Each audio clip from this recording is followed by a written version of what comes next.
Pa, evo, oprostite što danas nije bilo video, ali sutra video i sutra će biti najzanimljiviji video, a vidjet ćete i zašto. Dakle, sutra govorimo o nekoj jako zanimljivoj temi. Biće jako zanimljivo. A tema o kojoj ću govoriti je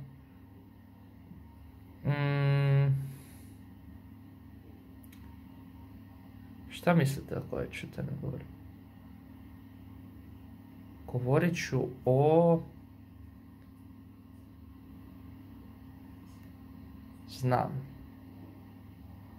o UFC-u ću govoriti, o KSV-u budem govorio i budem govorio o gospodinu Draženu Forgaču. Forgi, ako gledaš ovaj video, za tebe će to biti sutra.